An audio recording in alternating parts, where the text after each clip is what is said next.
Zubair bin Awam selalu menghadiri peperangan bersama Rasulullah. Beliau nggak pernah absen sekalipun. Beliau hadir bukan sebagai pelengkap ya, tapi beliau benar-benar menjadi ujung tombaknya kaum muslimin.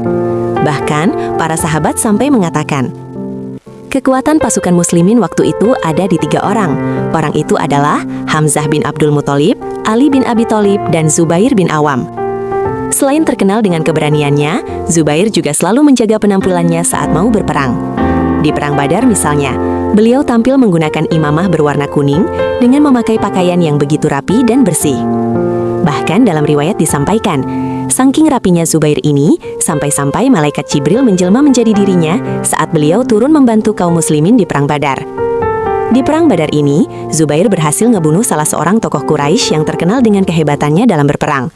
Orang ini bernama Ubaidah bin Sa'id bin Ash. Dia dikenal sebagai penunggang kuda terbaik Quraisy dan dia juga mahir dalam memainkan pedang yang panjang. Pedang yang digunakan oleh Ubaidah bin Sa'id bin Ash ini panjangnya mencapai 5 meter. Dan waktu Perang Badar pecah, Ubaidah ini benar-benar menjadi mimpi buruk bagi pasukan muslimin. Pedang yang diayunkan berhasil melukai para sahabat, bahkan beberapa sahabat tewas karena terkena pedangnya. Dan yang bikin pasukan muslimin lebih sulit lagi waktu menghadapi dia adalah pakaian perang yang dia pakai. Seluruh tubuhnya dari kepala sampai kaki tertutup dengan baju besi yang terlihat cuma matanya saja. Berkali-kali para sahabat mencoba memanahnya, tapi tetap saja nggak berhasil. Akhirnya, salah satu sahabat datang menghadap Rasulullah dan melaporkan permasalahan yang mereka hadapi saat melawan Ubaidah bin Sa'id bin Ash. Ya Rasulullah, Ubaidah ini sangat mengganggu kami. Kalau terus dibiarkan, dia bisa membahayakan kita semua. Mendengar laporan itu, Rasulullah pun berkata, cari Zubair dan sampaikan kepadanya untuk menghadapi Ubaidah bin Sa'id bin Ash.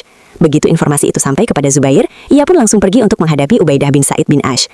Saat sampai di dekat Ubaidah, Zubair sempat merasa bingung. Zubair terus mengelilingi Ubaidah bin Sa'id sambil berpikir dan mencari celah agar dia bisa menumbangkan Ubaidah bin Sa'id.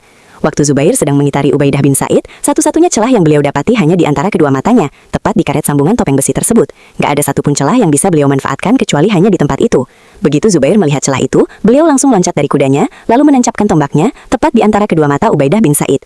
Akhirnya, Ubaidah bin Sa'id pun tewas di tangan Zubair bin Awam. Zubair gak hanya terlibat di Perang Badar, beliau juga ikut serta saat terjadi Perang Uhud. Saat Perang Uhud sedang berkecamuk, Nabi Muhammad sempat melihat seorang tentara Quraisy yang sangat menyulitkan pasukan muslimin. Maka Rasulullah pun langsung memanggil Zubair, lalu berkata, wahai Zubair, hadapilah orang itu.